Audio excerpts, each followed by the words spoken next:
వచ్చే ఎన్నికల గెలుపు కోసం అంటూ వైసీపీ అధినేత సీఎం జగన్ తీసుకుంటున్న నిర్ణయాలు ఆ పార్టీలో సంక్షోభానికి తావితీస్తున్నాయి. జగన్ నిర్ణయాలు సిట్టింగ్ ఎమ్మెల్యేలలో తీవ్ర అసంతృప్తిని రాజేశాయి. మెజార్టీ ఎమ్మెల్యేలు తిరుగుబాటుకు సిద్ధమయ్యారని ప్రచారం సాగుతుంది. తమపై లేనిపోని ఆరోపణలు చేసి టికెట్ కట్ చేస్తే ఊరుకునేది లేదని ఎమ్మెల్యేలు ఇప్పటికే తెగించి చెప్పేశారు. ఇందులో భాగంగా కొందరు ఎమ్మెల్యేలు పార్టీకి రాజీనామా చేసే యోచనలో ఉన్నట్లు తెలుస్తుంది. జగన్ పాలన పట్ల ప్రజల్లో తీవ్ర అసంతృప్తి నెలకొని ఉంది. దీన్ని ఎమ్మెల్యేలపై షిఫ్ట్ చేయాలని జగన్ చూస్తున్నాడు. అందుకే సిట్టింగ్లు సీట్లు మార్చేస్తున్నారు. ఇప్పటికీ కొంతమందిని మార్చేశారు. త్వరలో రెండో జాబితా వస్తుందన్న ప్రచారంతో నేతల్లో ఆందోళన నెలకొంది. ఒకవైపు అభ్యర్థులు జాబితా ఖరారుపై సీఎం జగన్ కసరత్తు కొనసాగుతుండగానే ఎమ్మెల్యేలో అసంతృప్తి పెరుగుతుంది. పోటీ చేసే స్థానాలు, నియోజకవర్గాల మార్పు అంశాలపై సీఎం జగన్ ఎమ్మెల్యేలతోనే చర్చిస్తున్న వారి అసంతృప్తి మాత్రం తగ్గడం లేదు. ఇన్నేళ్లు కాపాడుకుంటూ వచ్చిన నియోజకవర్గాన్ని వదిలేసేందుకు వారు ఇష్టపడడం లేదు. ఈ క్రమంలోనే వైసీపీలో సంక్షోభం తలెత్తింది. అభ్యర్థుల మార్పు పార్టీలో ముస్లాం పుట్టించింది. చాలా మందికి టికెట్లు ఇచ్చే అవకాశం లేదని, గెలిచాక పదవులు ఇస్తామని, అలాగే మరికొందరికి పార్లమెంటుకు వెళ్లాలని చెప్పడంతో వారంతా అసంతృప్తితో ప్రత్యామ్నాయాలను చూస్తున్నట్లు ప్రచారం సాగుతుంది. దీనితో జగన్ దిక్కుతోచని స్థితిలోకి వెళ్లిపోయారు. ఓ పక్క ప్రభుత్వం వ్యతిరేకత, మరోవైపు ఎమ్మెల్యేలపై ప్రజా వ్యతిరేకత పేరుతో సిట్టింగ్ ఎమ్మెల్యేల స్థానాలను మార్చడంతో వైసీపీలో ఏం జరుగుతుందో అర్థం కాని పరిస్థితి నెలకొంది. మొదట 11 మందిని మారుస్తూ నిర్ణయం తీసుకున్న వెంటనే పార్టీలో అసమ్మతి బగ్గుమంది. జగన్ వైఖరితో అందరినీ దూరం చేసుకుంటున్నారని, ఇప్పటికే ప్రజలు దూరమైపోయారని సొంత పార్టీ నేతలే విశ్లేషిస్తున్నారు.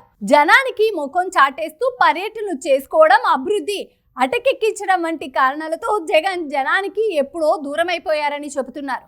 వాస్తవానికి ఎమ్మెల్యేలకు జగన్ ఏమాత్రం విలువ సైతం ఇవ్వరని సొంత పార్టీ వర్గాలే చెబుతున్నాయి. తాజాగా 10 మంది ఎమ్మెల్యేలను పిలుచుకున్న జగన్ వారిలో 2-3తోనే మాట్లాడడంపై ఎమ్మెల్యేలు తీవ్ర అసంతృప్తిగా ఉన్నారు. ఇక జగన్ సిట్టింగ్లను మార్చాలన్న నిర్ణయం కూడా ప్రతికూలకంగానే మారే అవకాశాలు ఎక్కువగా ఉన్నాయని చెప్తున్నారు. సిట్టింగ్లపై అసంతృప్తి ఉంటే నివేదికల్లో తేలితే అలాంటి వారిని మరో నియోజకవర్గంలో అభ్యర్థిగా నిలబెట్టడం వల్లే ప్రయోజనం ఏముంటుందని అంటున్నారు. కేవలం అభివృద్ధి, ఇతర విషయాలపై చర్చను పక్కదారి పట్టించడానికే ఎమ్మెల్యేలను బలి చేస్తున్నారన్న విమర్శలు ఉన్నాయి. మొత్తం 80 మంది సిట్టింగ్ల విషయంలో జగన్ అసంతృప్తితో ఉన్నారని చెప్తున్నారు. అయితే 4.5 ఏళ్ల పాటు నమ్ముకున్న ప్రజలను, రాష్ట్ర అభివృద్ధిని పట్టించుకోకుండా ఎన్నికల ముందు ఎమ్మెల్యేలపైన నెపం వేసి తాను ఏదో గొప్పగా చేసినట్టు చెప్పుకునే ప్రయత్నం చేయడం సిట్టింగ్లకు ఆగ్రహం తెప్పిస్తుంది. ప్రజల్లో వ్యక్తమవుతున్న వ్యతిరేకత ఎమ్మెల్యేలపైన కాదని, జగన్ పాలన మీదని సొంత పార్టీ నేతలే సిట్టింగ్ల నియోజకవర్గాలను జగన్ మారుస్తున్నట్లు సీఎంగా జగన్ జనం దించేస్తారని విపక్షాలు సెటర్లు వేస్తున్నాయి. అంతేకాదు అతనికి మానసికంగా సిద్ధమై ఏదో ఒకటి చేసి ప్రజల దృష్టిని, విపక్షాల ఫోకస్ను మార్చాలని జగన్ ప్రయత్నాలు చేసినట్టు స్పష్టమవుతుంది. ఓటు వేయడం మన హక్కు, మన బాధ్యత. ఆ ఓటు ఉందో లేదో కూడా చూసుకోవడం మన బాధ్యతే. మన ఓటు గల్లంత అయింది అంటే మన ఆస్తిని ఎవరో కొట్టేసినట్లే. వెంటనే మీ ఓటు ఉందో లేదో, ఎక్కడుందో చెక్ చేసుకోండి.